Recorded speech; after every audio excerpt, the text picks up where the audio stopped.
Good morning, I'm Sarah Gannam, filling in for Taylor Wilson. Today is Friday, August 2nd, 2024. This is The Excerpt.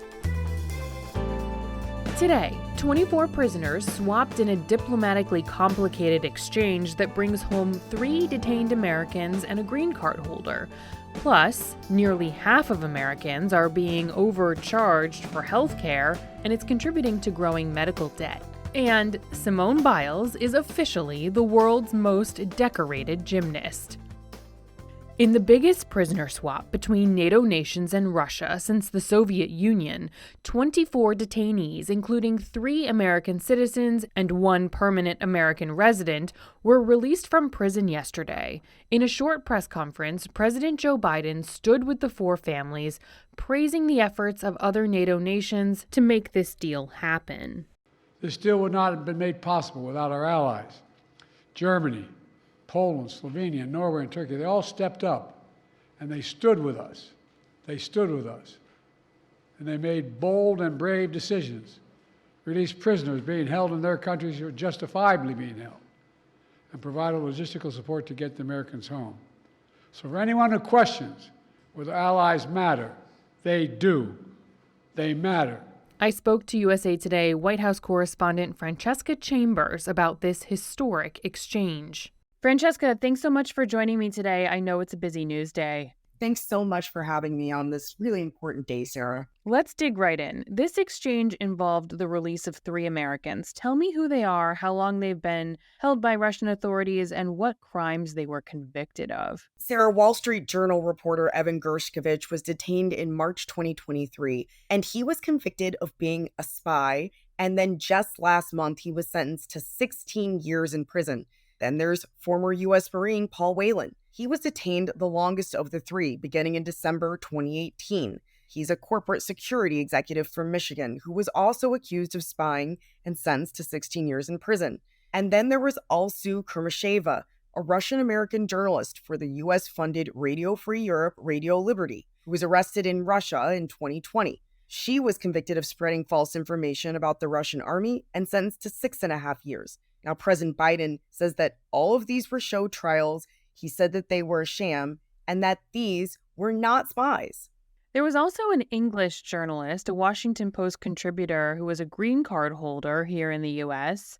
He had British and Russian citizenship and also a Pulitzer Prize. Tell me about him. He was released as well. Vladimir Kara-Murza is a Pulitzer Prize-winning journalist who was arrested in April 2022 and convicted on charges of treason and sentenced to 25 years in prison. Now, he was being held in a Siberian penal colony where the conditions were likely worse than the others. His release was critical, his family has said, from a survival perspective because his health was deteriorating. What have we heard from the other families of the Americans who were released? Well, we have heard from David Whelan, the brother of Paul Whelan, who released a statement. And he asked for his privacy. He said that Paul will be receiving U.S. government support, as all freed hostages do, in the next few days and weeks. And he said, quote, "This is now Paul's story to tell, and I'm sure he will in time communicate how he wants to tell it," end quote. As President Biden delivered a televised statement, he was standing with the families of the 3 Americans and the green card holder. And Sarah, it was a really emotional moment. He noted that today is Kurmasheva's daughter Miriam's 13th birthday, and he reached out his hand and he invited her to the lectern in that moment, and you could just see the emotion written all over her face, all over the family's faces during that time. Now, what we didn't see was earlier in the day that President Biden made calls to those Americans, and the families were on hand too. President Biden spoke to them first, and then he sat there while they spoke to their loved ones. That sounds like a really emotional moment. There is 1 American that remains in Russian custody. Can you please tell me about him? That's Mark Fogel. He's an American school teacher from Pennsylvania, and he was not included in this round. And the White House did note that it's a hard day for his family. They said that in an earlier round, for instance, Paul Whelan wasn't able to be included. Now, they declined to say why it is that Fogel wasn't part of this group because they're still working on it. But they did say that President Biden and the whole entire White House national security team would continue working for his release. From a diplomatic perspective, can you put this exchange into context? Sarah, this was a really big deal. This was the largest East-West prisoner exchange since the end of the Cold War. And it was complex. It involved multiple countries as well as Germany. Germany was really the linchpin to this even being able to take place because they were the ones who had Vadim Krasikov in their custody. He's a Russian assassin who was convicted and serving a life sentence in Germany for killing a Georgian citizen. This was very difficult for them to be able to get behind. The White House is making sure today that President Joe Biden gets credit here because he spoke to German Chancellor Olaf Scholz about this. It is important to note that at one point, the US and Germany and other countries involved thought that they would be able to get Russian opposition leader Alexei Navalny included in this group as well. But then Navalny died in prison, and then they had to go back to the drawing board on this deal. This also came at a difficult time personally for President Biden. He was finalizing the details of this on the same day that he decided to end his presidential bid. Wow, that's incredible. Incredible reporting, Francesca. And I know it's going to be a busy couple of days ahead as you continue to cover this, so I really appreciate you taking the time. Francesca Chambers is a White House correspondent for USA Today. Thanks so much. Thank you, Sarah. The 3 American former prisoners are now safely back on U.S. soil. Terry Stratas' husband Tom died on the 104th floor of the World Trade Center's North Tower on September 11th. She's been waiting for justice ever since. This week, U.S. defense officials informed her that 9/11 mastermind Khalid Sheikh Mohammed and his al-Qaeda accomplices Walid bin Attash and Mustafa al-Hawasawi were allowed to plead guilty, get a life sentence, and avoid a death penalty trial. Strata reacted to the news, telling USA Today that, quote, taking the death penalty off the table was outrageous, unquote. Strata, who is the national chair of 9/11 Families United, called the U.S. plea a victory for Mohammed, or KSM as he's often called, and his al-Qaeda accomplices. All 3 had been jailed at Guantanamo prison for nearly 2 decades with no formal sentences imposed.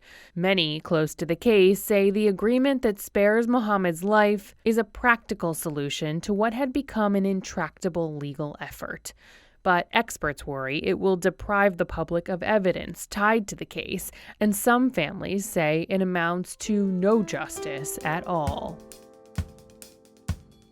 A conservative activist named Robbie Starbuck is going after iconic American brands, claiming their diversity, equity, and inclusion policies betray their socially conservative customers. Starbuck is part of a new wave of anti-woke agitators pressuring corporate America to back off of commitments to diversity and inclusion. The 35-year-old podcast host most recently launched a boycott of Harley-Davidson, calling the company out for hosting an LGBTQ boot camp and supporting gay and transgender equality legislation. He's also gone after Tractor Supply and the farm equipment manufacturer John Deere. Both companies scaled back their DEI initiatives after Starbucks' social media attacks. Starbuck operates like this. He clusters his attacks on one company at a time. He makes dozens of posts over the course of weeks to get his followers' attention and urge them to protest with their voices and their wallets. A GLAAD and Ipsos poll last year found that Americans are nearly twice as likely to support companies who are facing criticism for supporting people in the LGBTQ community rather than their critics. Nearly half of Americans with health insurance say they received a recent medical bill or a charge that should have been free or covered by their health insurance. That's according to a survey released Thursday by the Commonwealth Fund in New York City, which found that 45% of working-age Americans were erroneously billed last year. It also found that less than half of those patients challenged their health insurance companies or a medical provider to correct the unexpected charges. Many did not know they could. But if they did push back, more than a third of patients found that they were able to get the bills reduced or eliminated. The issue of rising healthcare costs has captured the attention of Congress. In July, a Senate committee held a hearing aimed at fixing the nation's growing medical debt problem. More than 40% of adults have reported some kind of medical debt, and 10% of Americans owe more than $10,000 in unpaid medical bills. Simone Biles cemented her legacy as the world's most dominant gymnast on Thursday night, narrowly defeating Rebecca Andrade of Brazil in the 2024 Paris Olympics. She's now also the oldest all-around Olympic champion since 1952. It wasn't a given that this would happen. Biles made a major mistake on the uneven bars, leaving her in third place at the midway point of the competition, but she responded with a big routine on the sport's trickiest apparatus, the balance beam, and then put the competition behind her with a show-stopping performance for her floor routine. As her teammate Jordan Chiles put it earlier this week, Biles is now the greatest of the greats. This win marks Biles' 9th Olympic medal overall, the most ever won by an American gymnast. In the coming days, she could add as many as 3 more golds, as she is expected to compete in the apparatus finals for balance beam, floor exercise, and vault.